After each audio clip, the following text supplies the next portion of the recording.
કુબેર ડિંડોરજી જેઓ હાલના શિક્ષણ મંત્રી છે, એમણે પ્રિન્ટ મીડિયા દ્વારા પ્રેસ કોન્ફરન્સ કરવામાં આવી છે કે આદિ કર્મયોગી અભિયાન અને આંદોલન કે યુવાઓને એક તક મળશે અને જેમાં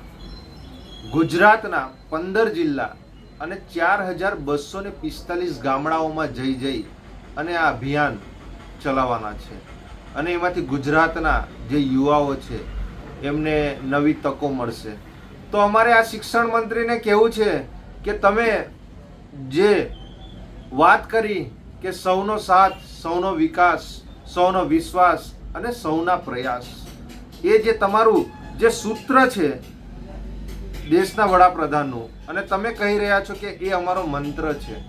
તો એવો તો કયો મંત્ર છે કે તમે આ 30 વર્ષમાં એવો કયો વિકાસ કર્યો? આજે તમે આ શિક્ષણ મંત્રી છો, આજે તમે જુઓ આજે ઘણી બધી શાળાઓમાં શિક્ષકો નથી અને ઘણી બધી શાળાઓ આંગણવાડીઓ જર્જરિત છે। આજે ચોમાસાનો સમય છે, આજે લોકો એક પ્રાઇવેટ ઓરડાઓમાં આજે એ લોકો શિક્ષણ લઈ રહ્યા છે, ત્યાં પંખાની સુવિધાઓ નથી, લાઇટોની સુવિધાઓ નથી, પાણીની સુવિધા નથી, શૌચાલયની સુવિધા નથી। આ શિક્ષણ મંત્રી એવા બાળકોની ચિંતા કરે કે જે લોકો આખું વર્ષ જેમનો કિંમતી સમય છે એ લોકો ત્યાં આગળ ભણી રહ્યા છે, પણ તેમ છતાં આજે એમને સુવિધાઓ મળતી નથી। આજે તમે આ રોડ રસ્તાની સુવિધાઓ જો, ત્યાં રોડ છે કે ખાડો છે, આજે પ્રજા લાખો કરોડો રૂપિયા ટેક્સ ચૂકવે છે, પણ આજે રોડ રસ્તાના ઠેકાણા નથી। આજે આરોગ્યમાં જુઓ તમે, આજે ઘણી બધી સિવિલ હોસ્પિટલો છે, પણ ત્યાં આગળ આજે ડોક્ટરો નથી, પૂરતી ટ્રીટમેન્ટ નથી મળતી, આજે ઘણા બધા લોકો ત્યાં આગળ મૃત્યુ પામે છે। એટલે આજે તમે જો શિક્ષણમાં પણ આજે ઘણા બધા યુવાઓ આજે શિક્ષિત છે પણ બેરોજગાર છે। આજે તમે લોકો પરીક્ષાઓ લો છો, લોભામણી જાહેરાતો કરો છો, પણ આજે યુવાઓને આજે યોગ્ય એમને પ્લેટફોર્મ નથી મળી રહ્યું અને આજે એ લોકો આજે શિક્ષિત બેરોજગાર છે। તો જેની પર ધ્યાન આપવાનું છે તેની પર ખરેખર શિક્ષણ મંત્રી અને જે કેન્દ્રના જે ડબલ એન્જિનની જે સરકાર કહેવાય છે, એ ગુજરાતની સરકાર હોય કે કેન્દ્રની સરકાર હોય, એ રોડ રસ્તા પર ધ્યાન આપે, આરોગ્ય પર ધ્યાન આપે, શિક્ષણ પર ધ્યાન આપે, આજે જે શિક્ષિત બેરોજગારો છે એની પર ધ્યાન આપે, ભરતીઓ કરવામાં ધ્યાન આપે, નહીંતર કે આદિજાતિ કર્મયોગી અભિયાન ચાલુ કરી દીધું, બસ એમાં લોભામણી જાહેરાતો કરી દીધી, યુવાઓને તક મળશે। આ શિક્ષણ મંત્રીને કહેવા માંગીએ છીએ, તમે ગુજરાતના શિક્ષણ મંત્રી છો, અમે તમને 10 ગામડા બતાવીએ, 10 ગામડાની તમે મુલાકાત લો, શું ત્યાં ખરેખર આરોગ્યની વ્યવસ્થા છે, શિક્ષણની વ્યવસ્થા છે? આજે બાળકોને પૂરતા પ્રમાણમાં શિક્ષકો કે પછી એમને યોગ્ય ભણતર એમને ત્યાં આગળ મળી રહ્યું છે?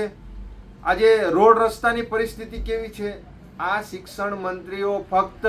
જે એમના આકાઓ અને જે એમના કેન્દ્રના લીડરો છે એમને ફક્ત એક કાગળ આપી દે છે, આ ટાઈપના એ કાગળમાં જ એમને ફક્ત જે લખીને આપે છે એટલું જ એ આ મીડિયામાં એ લોકો બોલી રહ્યા છે, તે સ્પષ્ટપણે દેખાઈ રહ્યું છે। આજે શિક્ષણ મંત્રીને શરમ આવી જોઈએ કે તમે જે કાગળ જે તમને લખીને આપ્યું છે તમારા આકાઓએ, એ કાગળમાં બોલીને તમે બોલો જે યોજનાઓ છે એની તમે જાહેરાતો લોભામણી કરો છો, નહીં કે તમારે ગુજરાતમાં શું કરવું છે એનું તમને